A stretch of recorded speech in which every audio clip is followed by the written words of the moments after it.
Hello and welcome to my channel. My name is Lynn. How are you doing today?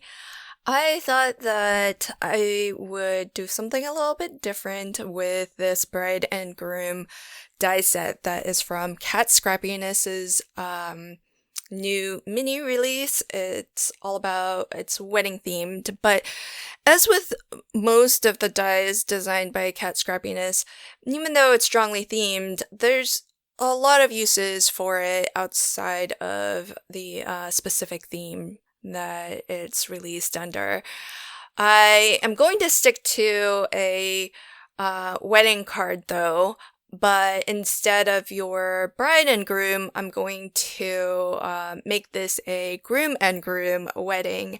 And I thought what would be fun is if they this was sort of like a beach wedding, so they're sort of in like linen suits. And I found after putting the suit together that the easiest way to do this is to put a little bit of just plain old Scotch tape behind the dress shirt, sticky side face up, and then position your suit right over, because there's not a lot of overlap between the dress shirt and the suit jacket. And when I was assembling it before, I was still putting Scotch tape anyhow after the thin line of glue that I would put on the dress shirt, but I just skipped that thin line of glue and just used the Scotch tape, and I found that that was just a lot easier to get into position. And I thought what would be fun is this time I am going to attach the shirt, the sort of the cuff of the dress shirt that would be showing beneath the sleeve of the suit jacket, but I'm going to attach it just by the thinnest of margins.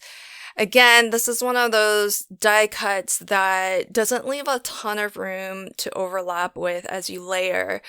And I want to squeeze as much room as possible. So what I'm going to do is I did use a little bit of glue, but I'm going to secure it also with some Scotch tape from behind.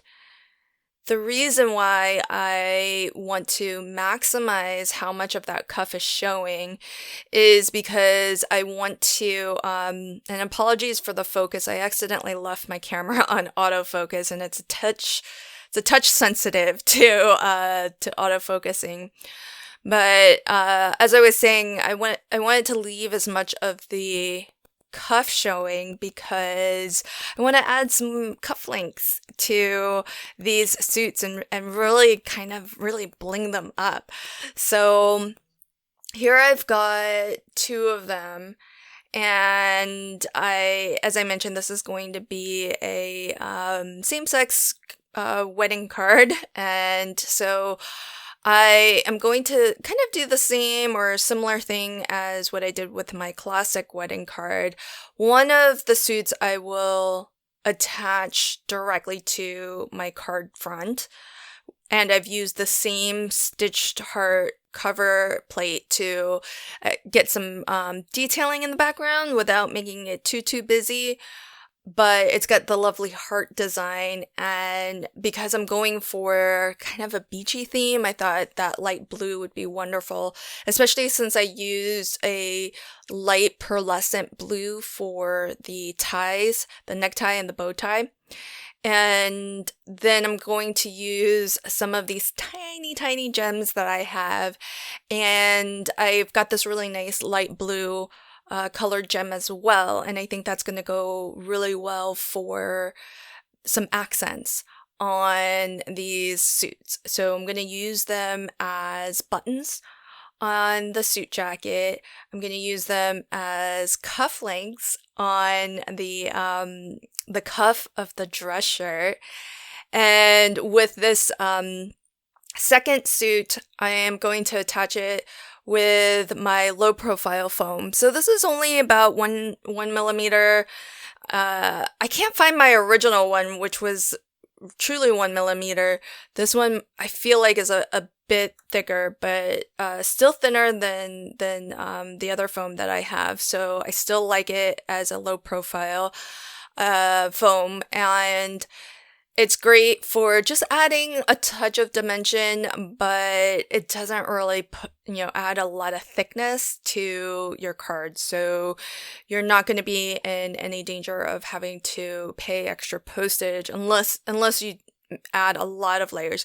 And that's actually one of the reasons why I do like to use the low profile foam, because if there are multiple things that you want to have at multiple different thicknesses or levels, you could add maybe 2 layers of this foam to some elements, and I think it would still ship pretty okay without triggering that extra postage.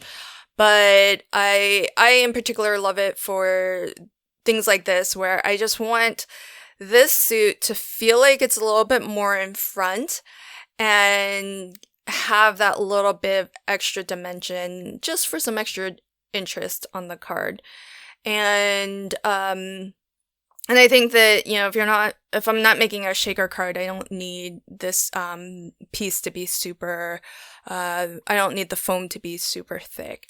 So I'll go ahead and get all of the paper liner peeled off. And for this particular sheet of foam that I bought, it doesn't come with adhesive, so it's just plain foam sold by the sheet without any adhesive. And what I do is I do buy some of my adhesive sheets as double-sided adhesive in full 8.5 by 11 sheets.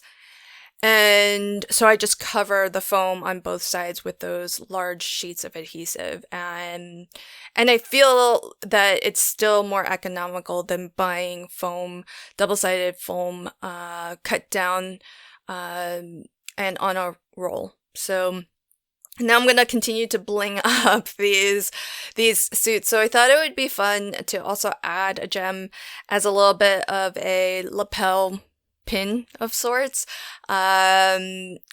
Instead of flower, I thought the gem would be really nice there too. So lots of bling. I love the matching suits.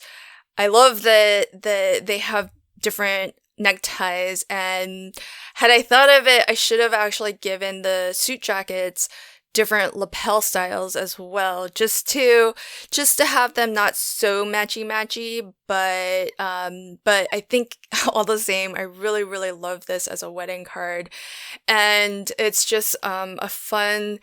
I think these days you could probably find same-sex marriage wedding cards in the stores, but if you can't, it's nice to be able to make your own. Thank you so much for joining me today. If you are already subscribed to my channel, I appreciate you so much. Thank you. If you haven't already subscribed, I hope you'll consider doing so, and that way you'll get notifications whenever I post new videos to my channel. Have a fabulous day, and until next time, happy crafting. Bye!